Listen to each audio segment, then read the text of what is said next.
A number of people have asked me to comment on the saga of Roe versus Wade. And I have to be perfectly honest, wedge issues in general, and Roe versus Wade specifically, is not exactly my greatest interest.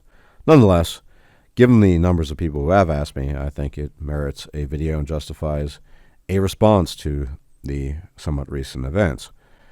Let me say at the outset that one thing that is interesting about the nature of Roe versus Wade is less Roe versus Wade and more the fact that Supreme Court appointees are a lifetime appointment. That means that they're there until they drop dead, basically.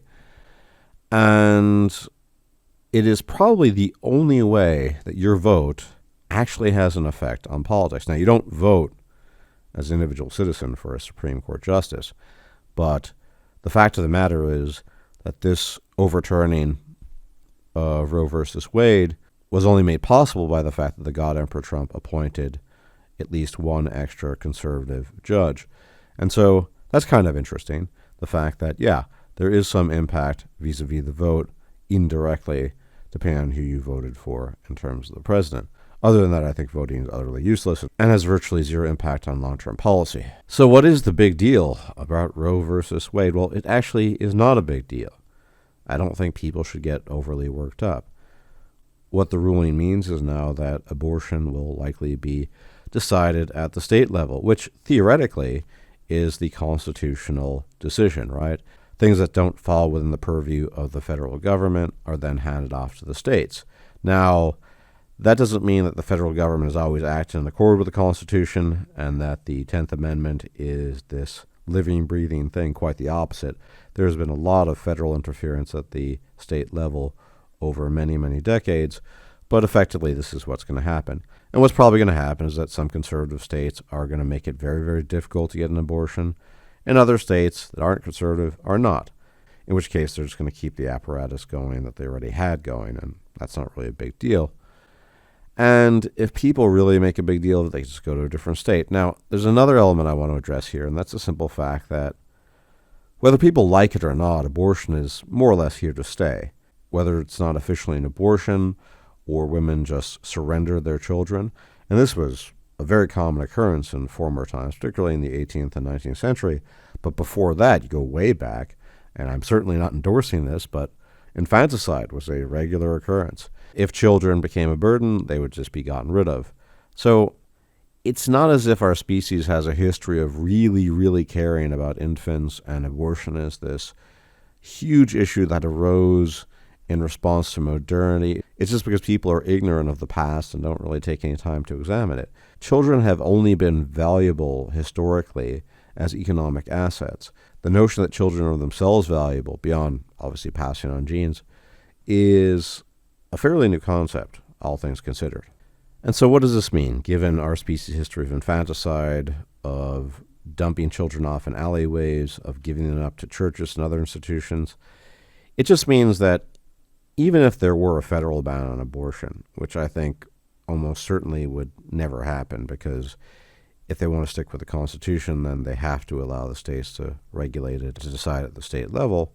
In that hypothetical case, what you would end up getting is a black market for back alley abortions, and that's exactly what happens in countries where it's not legal, apart from a few individuals who just leave the countries to get it done. And so, for example, if you're a woman in Ireland and you need an abortion, you just fly over to the UK, done. That simple. So the problem here is a pragmatic issue. Women are always, to varying degrees, going to get abortions. And so legal bans and sanctions against it don't really achieve a whole lot if you actually think about it and understand the greater backdrop of history. And this is why I just think that Roe versus Wade, and a lot of other wedge issues, but in particular Roe versus Wade, is really not a big deal in and of itself. Of course, what is a big deal is your limited rights as a male, which is to say, a woman decides the entire affair.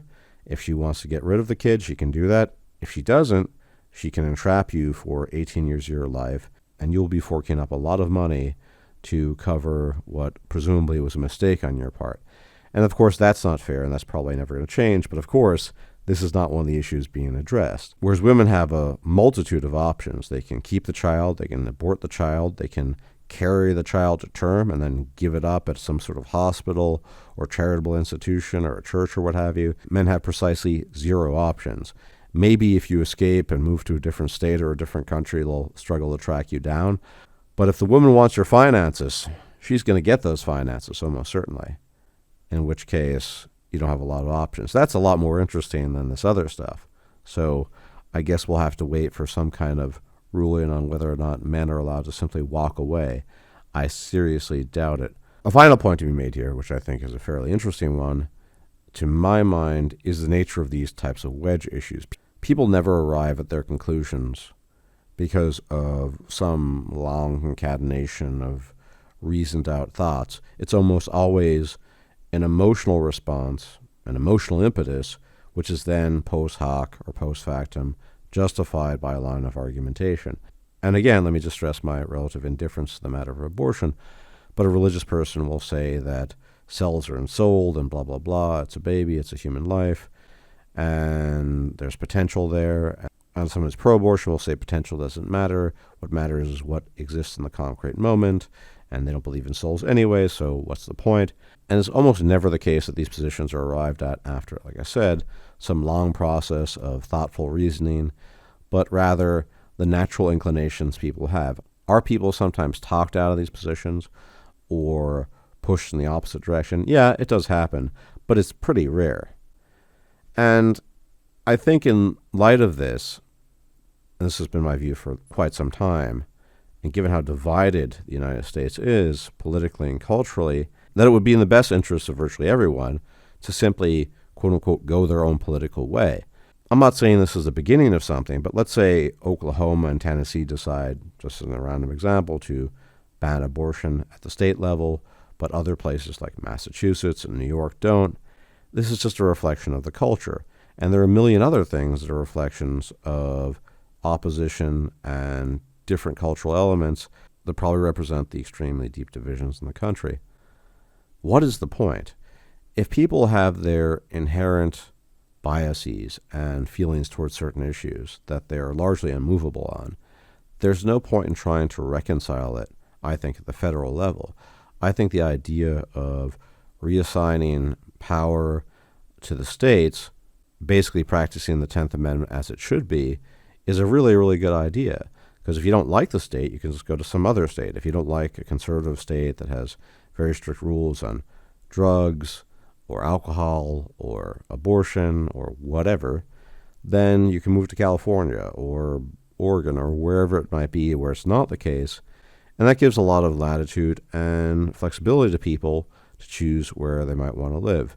And I think it's a better compromise than people trying to chew their heads off at the federal level when, in fact, nobody really wants to get along.